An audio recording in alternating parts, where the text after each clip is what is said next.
चलिए, पर्यावरण प्रदूषण में हमने पढ़ा वायु प्रदूषण, और वायु प्रदूषण से संबंधित 3 समस्याओं पर आज चर्चा हो रही है। ओजोन परत क्षरण पर चर्चा हो गई, एसिड रेन अम्ल वर्षा पर भी चर्चा हो चुकी है। अब हम लोग चलते हैं भूमंडलीय तापन, ग्लोबल वार्मिंग। ग्लोबल वार्मिंग मुख्यतः वायु प्रदूषण से उत्पन्न समस्या है। ग्लोबल वार्मिंग को ही हिंदी में क्या कहा जाता है? भूमंडलीय तापन, वैश्विक उष्माकरण, बहुत सारा वर्ड है, ठीक। अंग्रेजी में ग्लोबल वार्मिंग, इसी को दूसरे रूप में लोग जलवायु परिवर्तन के नाम से भी पुकारते हैं, बोलते हैं, ठीक है। क्लाइमेट चेंज, ग्लोबल वार्मिंग के कारण क्लाइमेट चेंज की समस्या उत्पन्न हो रही है, इसलिए ग्लोबल वार्मिंग के संदर्भ में जलवायु परिवर्तन शब्द का भी, शब्दावली का भी इस्तेमाल किया जाता है। तो सिंपल सा हम लोग चलते हैं, ये एक डायग्राम बनाएंगे। डायग्राम में ग्लोबल वार्मिंग से जुड़े हुए सभी पहलुओं को समझने का प्रयास करेंगे। पहले इंट्रोडक्शन की हाई क्या, फिर इसके कारण पर विचार करेंगे, उसके बाद इसके परिणाम पर विचार करेंगे, और उसके बाद इसे रोकने के लिए क्या किया जाना चाहिए, क्या किया जा सकता है, उस पर विचार करेंगे। और तब विचार करेंगे कि राष्ट्रीय और अंतर्राष्ट्रीय स्तर पर क्या किया जा रहा है, क्या किया जा रहा है। तो ग्लोबल वार्मिंग यानी भूमंडलीय तापन का साधारण अर्थ हुआ, साधारण शब्दों में, पृथ्वी के या विश्व के औसत तापमान में होने वाली वृद्धि। क्या है? पृथ्वी के या विश्व के भूमंडल के औसत तापन में या तापमान में वृद्धि। क्या है? भूमंडलीय तापन है, वैश्विक उष्माकरण। क्लियर है? तो ये पृथ्वी के औसत तापमान में जो वृद्धि हो रही है वो क्यों हो रही है, और ये समस्या अभी ज्वलंत मुद्दा क्यों बना हुआ है, इस पर पहले बात कर ले हम लोग। पृथ्वी के औसत तापमान में वृद्धि इसलिए हो रही है क्योंकि ग्रीन हाउस इफेक्ट में वृद्धि हो रही है। ग्रीन हाउस गैसेस की मात्रा बढ़ रही है, ठीक है। ग्रीन हाउस गैसेस मतलब carbon dioxide, carbon monoxide, methane, CFC वगैरह, नाइट्रस ऑक्साइड, ये। तो इसकी मात्रा बढ़ने से क्या हो रहा है? देखिए, सूर्य से जो ताप मिलता है उससे पृथ्वी का ताप नियंत्रित होता है। तो सूर्य से जो लघु तरंगें आती है वो वायुमंडल को पार कर जाती है, और पृथ्वी से जो परावर्तित बृहद तरंगे हैं वो वायुमंडल में स्थित ग्रीन हाउस गैसों, जलवाष्प, धूलकण आदि के द्वारा रोक ली जाती है। इससे क्या होता है? पृथ्वी पर तापीय संतुलन बना रहता है।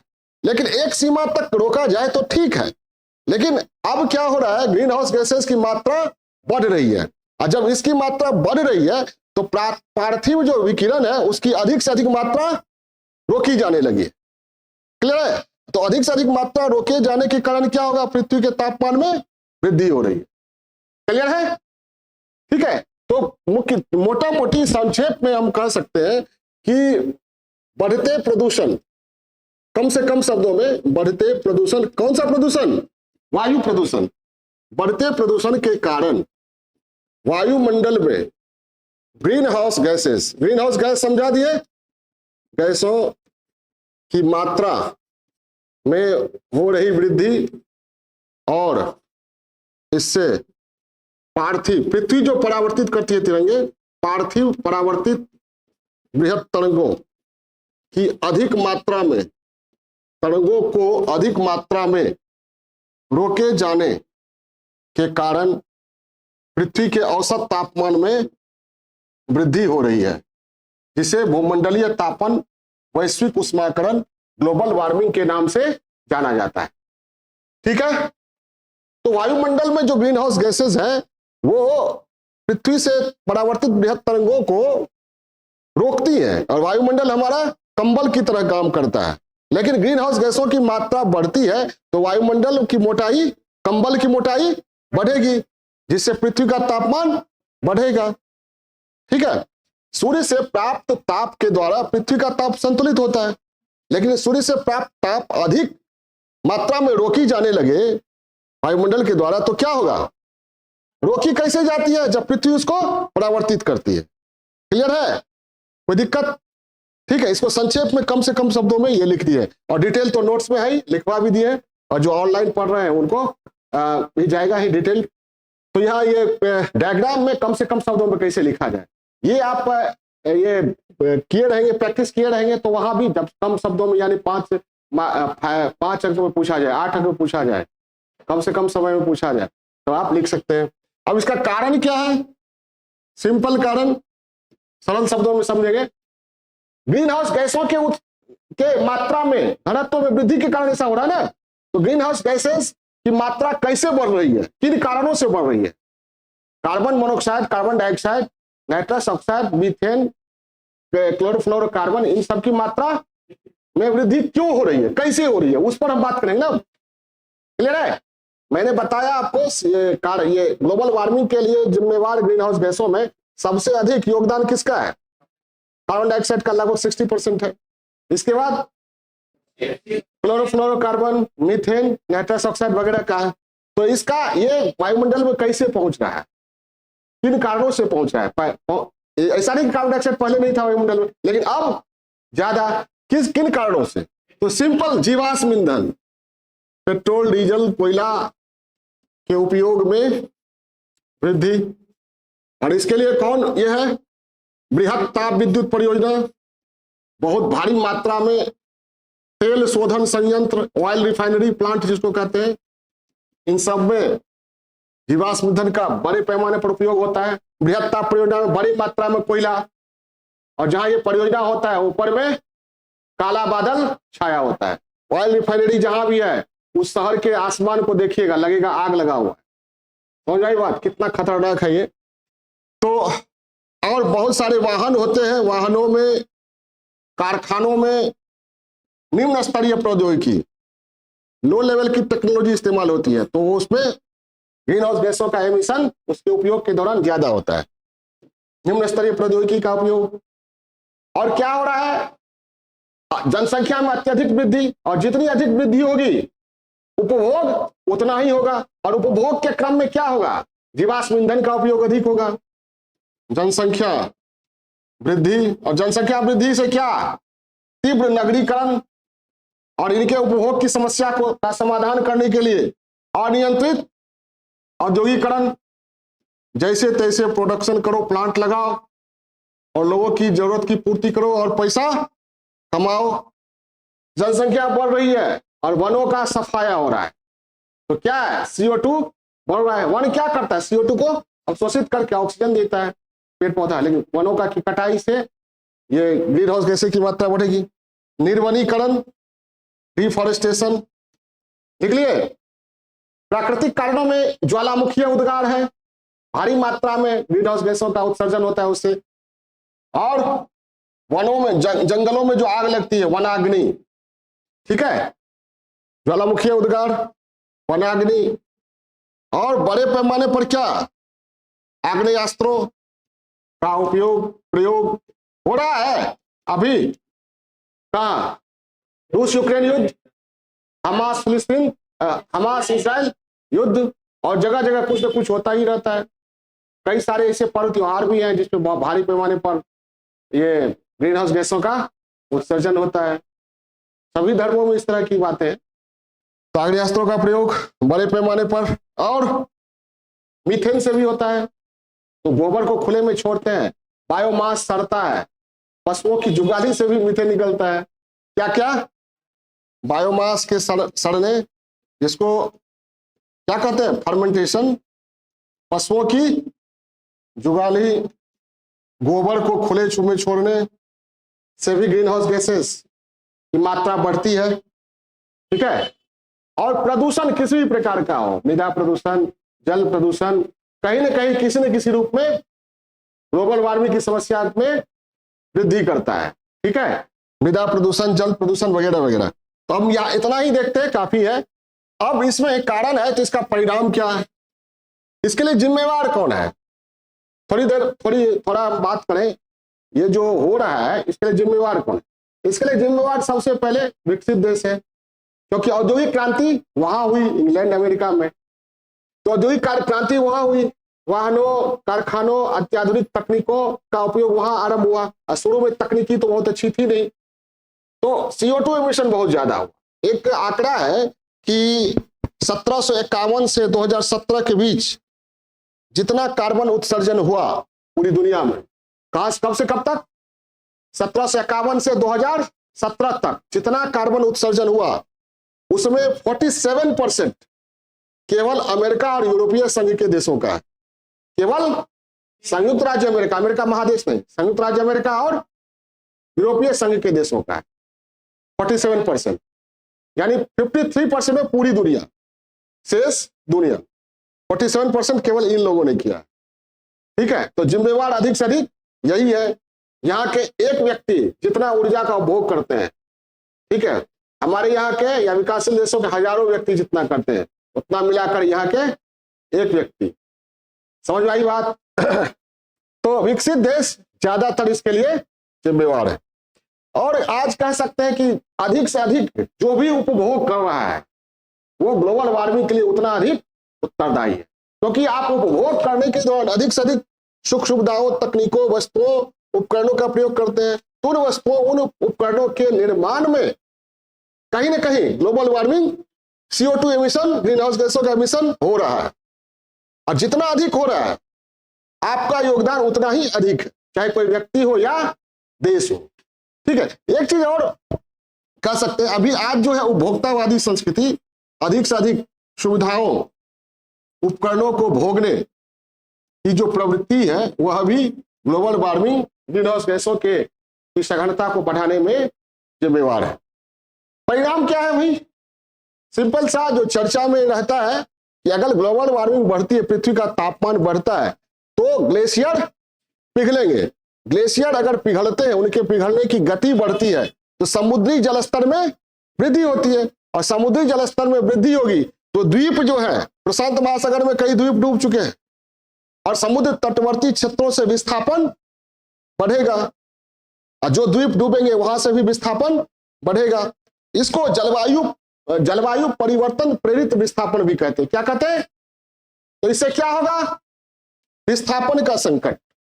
क्या?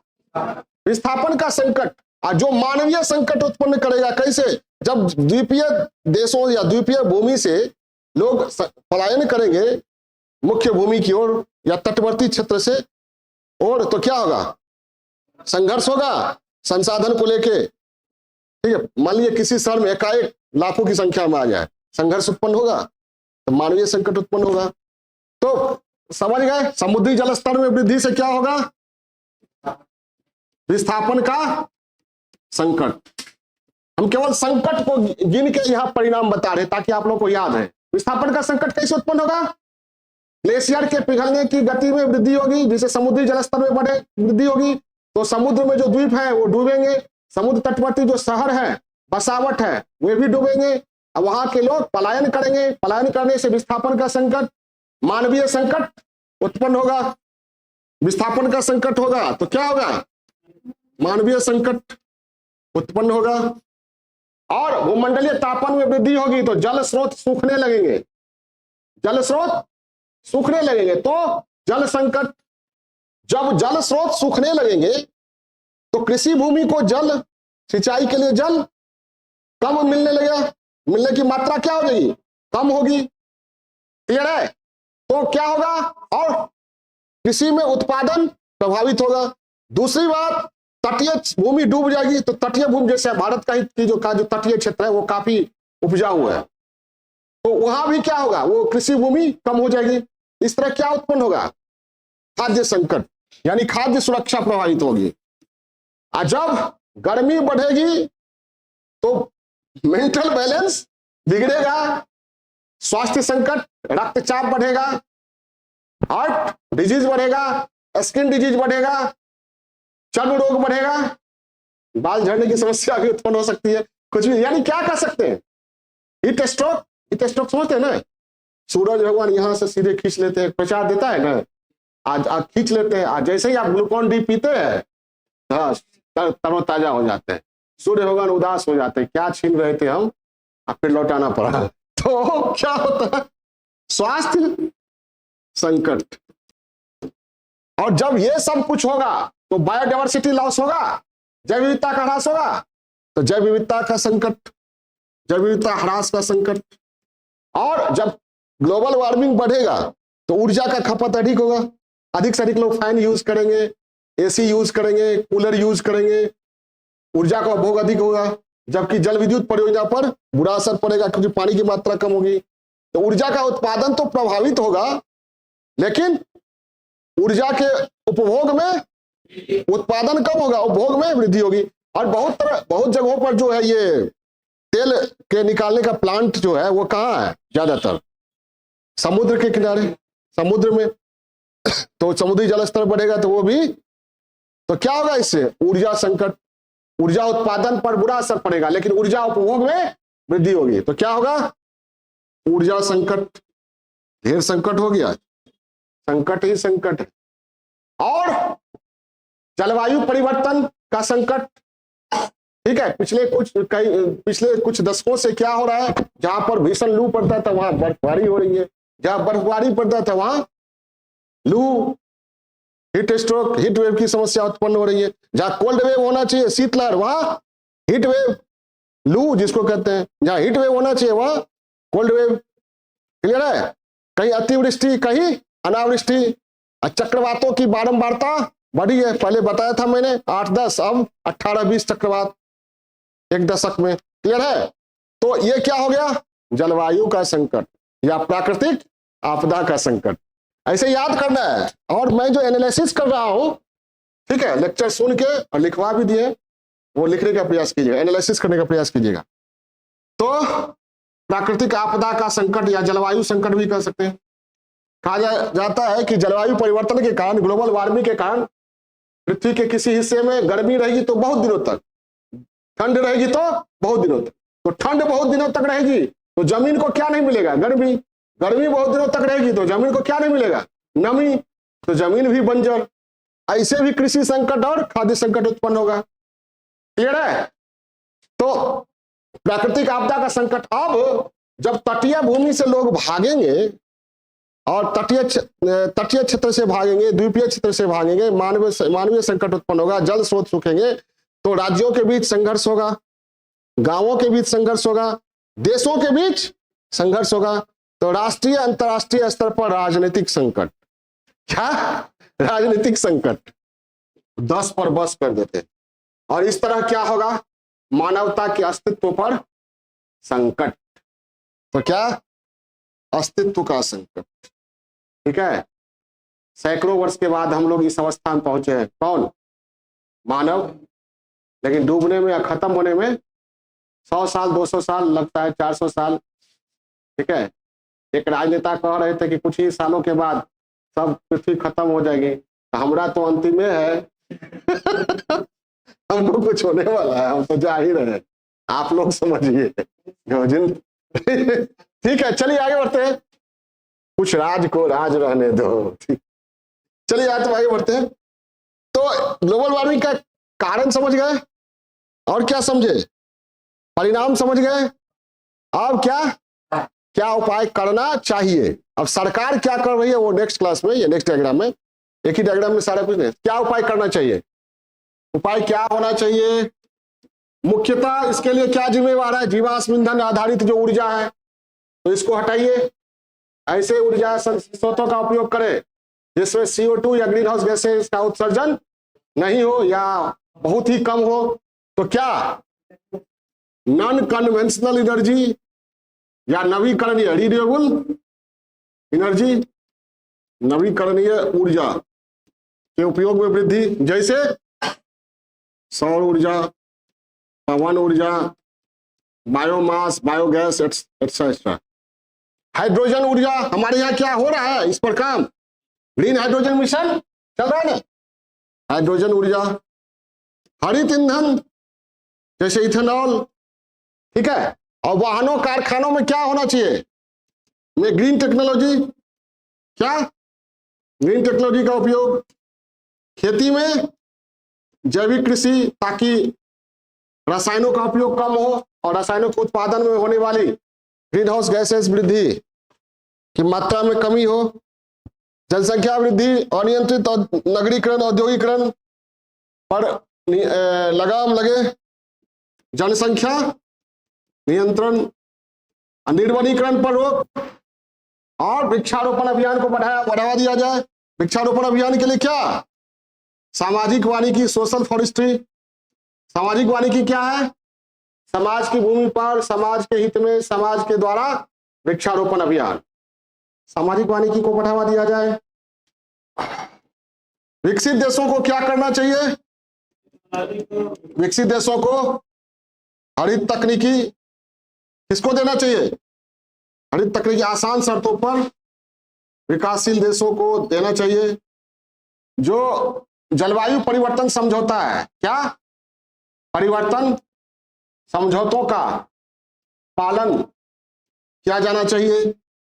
10वां, और जलवायु ग्लोबल वार्मिंग को रोकने की दिशा में जन जागरूकता, लोगों को जागरूक किया जाना चाहिए कि जैसे मान लीजिए हर एक व्यक्ति मोटरसाइकिल का यूज नहीं करके सार्वजनिक परिवहन का उपयोग करे। एक व्यक्ति पर एक कार यूज क्यों करते हैं? सार्वजनिक परिवहन से आवाजाही करे, ठीक है। उपभोग जो है संतुलित मात्रा में करे।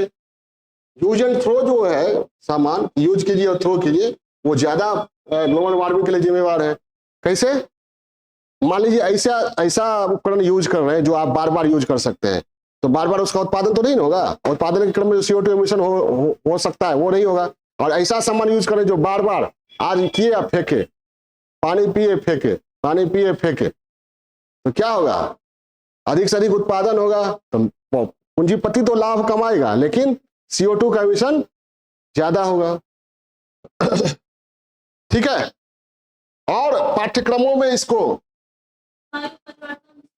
पाठ्यक्रमों में ग्लोबल वार्मिंग से संबंधित दुष्परिणामों को छात्रों तक पहुंचाया जाना चाहिए। और जो भी प्रोजेक्ट है, परियोजनाएं चल रही है, सभी परियोजनाओं का पर्यावरण प्रभाव मूल्यांकन होना चाहिए कि उन परियोजनाओं के विकास के क्रम में, उस पर परियोजनाओं के क्रियान्वयन के क्रम में ग्लोबल वार्मिंग की समस्या कितनी उत्पन्न होती है और उस समस्या का समाधान कैसे होगा। ठीक है। जैसे मान लीजिए सड़क बन रहा है, वहां पेड़ कटेंगे और सड़क पर वाहन चलेंगे तो दिन रात कार्बन एमिशन होगा। तो दोनों ओर भारी मात्रा में क्या होना चाहिए? पेड़ लगाया जाना चाहिए, बीच में रोड डिवाइडर पर लगाया जाना चाहिए, और पेड़ का देख रेख भी होना चाहिए। इसके लिए हमारे यहाँ कुछ किया जा रहा है, हरित भारत संकल्प। हर एक पेड़ को यूनिक ID दिया गया है, जानते हैं ना। हरित पथ एक ऐप भी लॉन्च किया गया था। तो ये है संक्षेप में मैंने समझाया, आसानी से आप लिख सके, एग्जाम में बोल सके, उसी को ध्यान में रखकर मैंने समझाया है सरल भाषा में। ठीक है। इस पर फिर बात करेंगे हम लोग, राष्ट्रीय अंतर्राष्ट्रीय स्तर पर क्या उपाय किए जा रहे हैं। ठीक है। इसी साल नवंबर दिसंबर में दुबई में कॉन्फ्रेंस ऑफ पार्टीज की 28वीं बैठक होने वाली है, वो भी नजदीकी है। संयोग से हम लोग उसी चैप्टर को पढ़ रहे हैं, होने वाला है, तो उससे रूबरू हो जाएंगे हम लोग। Okay, bye.